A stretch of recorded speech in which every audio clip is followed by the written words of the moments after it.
Dans la Bible, que signifie la bête, 7 têtes et 10 cornes? Dans l'Apocalypse, il apparaît un animal. Cet animal appelle la bête, 7 têtes et 10 cornes. Alors est-ce un véritable animal? Pas du tout. Bien que la bête ici soit décrite comme ressemblant à un tigre et aussi un lion et un ours et aussi un léopard, mais cet animal n'est pas un véritable animal. Il fait référence des nations. Alors la bête, 7 têtes et 10 cornes dignes. Depuis l'Antiquité,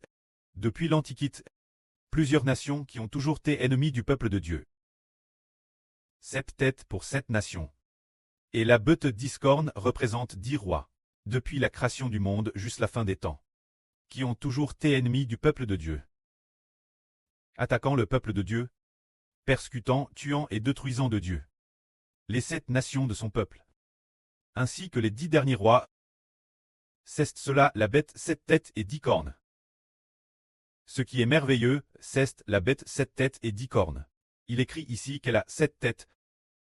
Et puis, sur ces têtes 10 cornes. Sur les 10 cornes, sur chaque corne se trouve un diadème. Et sur ces 7 têtes se trouvent des noms de blasphème contre le nom de Dieu. Alors, cette bête, la bête et 7 têtes et 10 cornes, ressemblait à un léopard. Ses pieds étaient comme ceux d'un ours, et sa gueule comme la gueule d'un lion. Si les frères et sœurs ont un peu lu la Bible, ils connaissent le livre de Daniel. Dans le livre de Daniel, il y a un chapitre qui parle de 4 bêtes qui surgissent. La première bête était comme un lion. Ce qui, par rapport à la bête et 7 têtes et 10 cornes, cette bête est identique car sa gueule est comme celle d'un lion. La deuxième bête était comme un ours. Et en effet, la bête et 7 têtes et 10 cornes, ses pattes sont comme celles d'un ours. Ensuite, il y a la troisième bête. Dans le livre du prophète Daniel, il y a 4 bêtes. La troisième bête est comme un léopard. Et en effet, dans la bête 7 têtes et 10 cornes, la bête a aussi la forme d'un léopard. Quand la quatrième bête, le prophète Daniel, ne pouvait pas la décrire clairement. Il ne pouvait pas utiliser ce monde, car on ne voit pas ce genre d'animal. La quatrième bête, elle avait des dents de fer et des griffes d'airain, et aussi du fer, et aussi une dent est une corne d'airain. Ces cornes sont de fer pour dévorer et briser toute proie. Il est dit qu'elle avait une bouche, et aussi une bouche et des yeux, et la quatrième la plus redoutable. La bête est en fait ce que nous appelons aujourd'hui la bête 10 cornes. Tout l'heure, le frère Ashbert a dit que le livre du prophète Daniel parle de 4 bêtes. Dans l'Apocalypse 2, la bête 7 têtes et 10 cornes est en fait.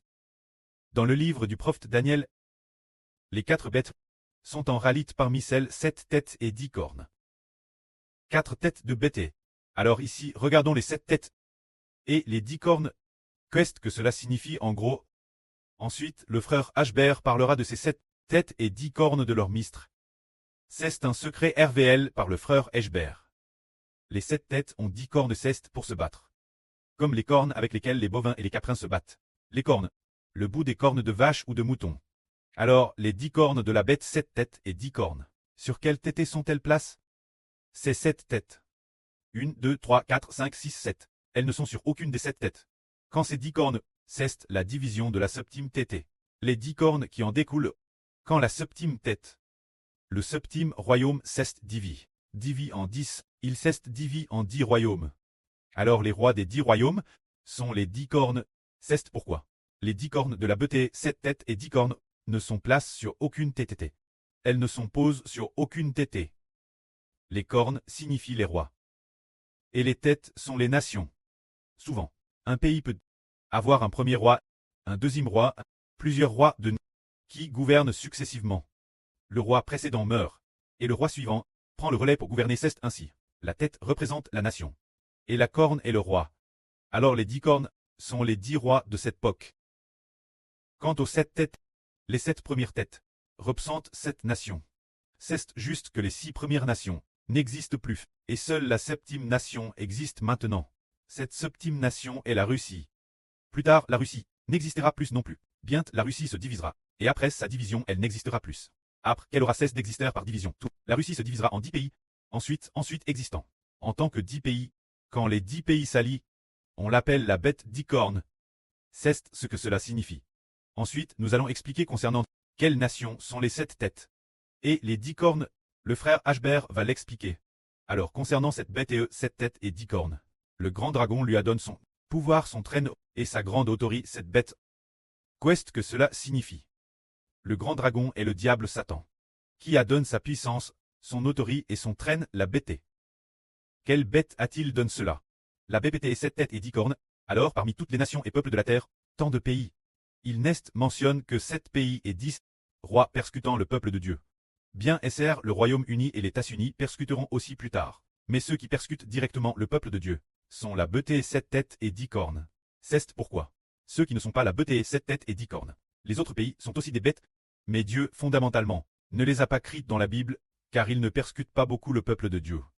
Mais ceux qui persécutent le plus, ce sont les 7 têtes et les 10 cornes. Prenons un exemple, par exemple, l'époque du prophète Jérémie.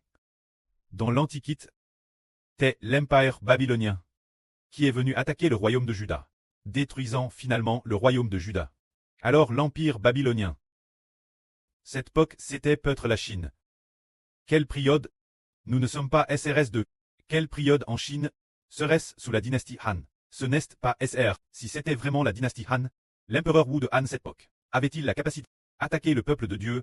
Il ne le pouvait pas car, cette époque, le peuple de Dieu n'était pas du tout en Chine, mais en Israël au Moyen-Orient.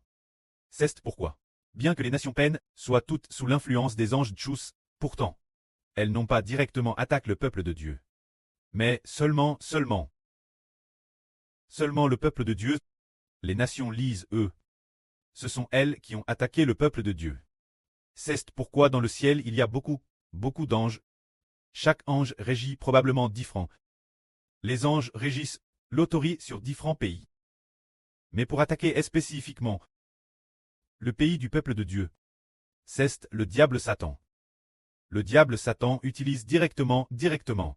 Le chef de ce pays utilise le dirigeant de ce pays pour attaquer le peuple de Dieu. Prenons un exemple. Ensuite, le 6e dirigeant de la Chine. De qui est-il le fils? La Bible et le Saint-Esprit disent qu'il est le descendant des esprits maléfiques. Alors est-il dit qu'il est le descendant de Satan? Non, il n'est pas dit directement qu'il est le descendant du diable Satan. Il est seulement dit le descendant des esprits maléfiques. C'est-à-dire le fils Tchou est le descendant des anges Tchous. Ainsi parlant, parmi les gens de toutes les nations, certains ont l'esprit du diable, Satan, qui entre en eux. D'autres ont l'esprit des anges Tchous, qui entre en eux. Et quand la 6e nation de dirigeants du PCC cesse l'esprit d'un ange Tchou, alors l'esprit de l'ange de Tchou, bien qu'il attaque le peuple de Dieu, l'attaquait-il beaucoup? Prenons un exemple. Par exemple, le futur dirigeant de la 6e nation du PCC. L'esprit qui sera en ce dirigeant sera celui d'un ange Tchou. Mais l'avenir, après la division de la Russie, celui qui s'alliera nouveau appel. Le grand Mchan, le souverain de la bête d'Icorne, l'esprit de cette personne qu'est l'esprit. Y entrera directement. C'est le diable qui y entrera directement. C'est l'esprit du diable qui y entrera directement. Alors que pour ce pays qu'est la Chine, le dirigeant de cette nation est le descendant d'esprit maléfique. C'est un esprit maléfique qui y entre. Bien que l'esprit maléfique hasse le peuple de Dieu, mais le degré de sa haine ne sera pas plus grand que celui du diable.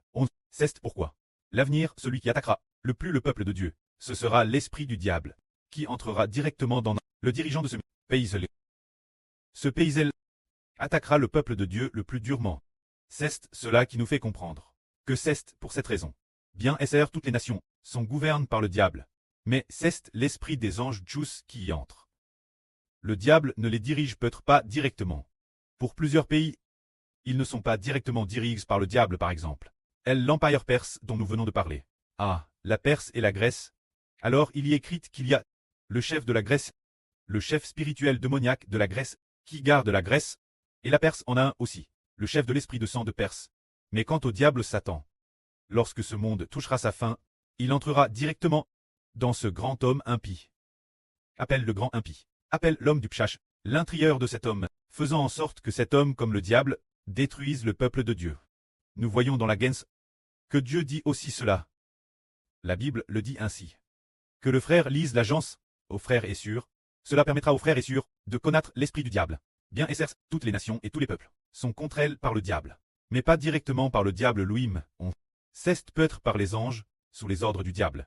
Par exemple, Daniel allant dans l'agence pour raconter Adam. Dans le passage où il allait pcher il a crit ainsi par exemple. Le chapitre 3 de l'agence dit que Jéhovah avait fait. Que Jéhovah Dieu avait fait. Le serpent est plus rude que tous les animaux des champs. Le serpent est plus rude que les animaux des champs. Le serpent digne directement. Le diable Satan. Alors, tous les animaux des champs. Ces animaux des champs sont peut-être des anges tchous. Le serpent, lui, est le plus rude et le plus maléfique. Certes, les anges tchous sont aussi maléfiques, surtout, mais le serpent est celui appelé le diable Satan. Ce qui signifie le plus maléfique. C'est pourquoi il est dit ici. Le serpent est le plus rude de tous. Les animaux des champs. Puis, plus tard, quand Dieu a maudit le serpent, Dieu a dit ceci. Puisque tu as fait cela, tu seras maudit. Toutes les malédictions que tu subiras, tu seras maudit entre tout. Le bétail et tous les animaux des champs. Alors, le bétail et les animaux des champs symbolisent peut-être les nations, de Satan ou de l'esprit maléfique. Le bétail, il se peut aussi que ce soit ainsi. Mais il se peut aussi qu'ils symbolisent les anges tchous. Nous voyons que dans le ciel, il y a beaucoup d'anges, mais les nations directement gréées par le diable Satan sont celles qui persécutent le plus le peuple de Dieu. C'est la bête 7 têtes et 10 cornes, qui est directement gréée par le diable. Le diable a la bête 7 têtes et 10 cornes. Se dire que l'esprit du diable, Y est en directement. Regardons maintenant les 7 démons. Parmi les 7 têtes et 10 cornes de la bête, quelles sont ces 7 têtes? Lisons d'abord l'Apocalypse. Il est dit ici, et je vis l'une de ces 7 têtes, comme blesse, mort, mais sa blessure mortelle fut guérie. Et toute la terre, remplie d'admiration suivit la bête, et ils adorant le dragon. Parce qu'il avait donné l'autorité la bête. Ils adorant aussi la bête, en disant, qui est semblable la bête, et qui peut combattre contre elle. Et il lui fut donné une bouche qui proférait des paroles arrogantes et des blasphèmes, et il lui fut donné le pouvoir d'agir pendant 42 mois. Alors la bête ouvrit sa bouche pour blasphémer contre Dieu, pour blasphémer son nom et son tabernacle, et ceux qui habitent dans le ciel ici. Ici, cette bête a 7 têtes. L'une de ces têtes a été blessée mort. Après avoir été blessée mort, sa blessure mortelle fut guérie plus tard. Alors les 7 têtes respondent depuis la création du monde 7 royaumes. La tête qui a été blessée mort, c'est la Russie, le 7e royaume la Russie. C'est la Russie qui a eu la blessure mortelle, mais la Russie blesse mort a pourtant été guérie. Cela signifie que la Russie va se diviser. Se diviser pour presque ne plus très intact. Mais après cela, la Russie c'est nouveau allié. Ces nombreux pays après la division. Ces petits pays se sont alliés. Ainsi c'est accompli ce que dit la Bible. Mais sa blessure mortelle fut guérie. Et la fin c'est. Il y a une femme appelée la Grande Babylone, assise sur la bête 7 têtes et 10 cornes. Alors l'ange dit l'âtre Jean. Il y a 7 têtes. Et puis, il y a aussi une 8e tête. Appelle le 8e roi. Le 8e roi est issu de la 7e tête. Cela signifie que l'avenir, la Russie se divisera. La 7e tête se divisera. Elle n'existera plus et après apparaîtra la 8e tête. La 8e tête est issue de la Russie. Cela signifie que la Russie s'est divise puis s'est alliée. La Russie, quand elle est appelle la bête 10 cornes. Cela correspond au sens de la 8e tête. Qu'en savoir? Quelles sont ces 7 têtes? Plus tard, dans la prochaine session de Vri, je l'expliquerai aux frères et sœurs. Amen.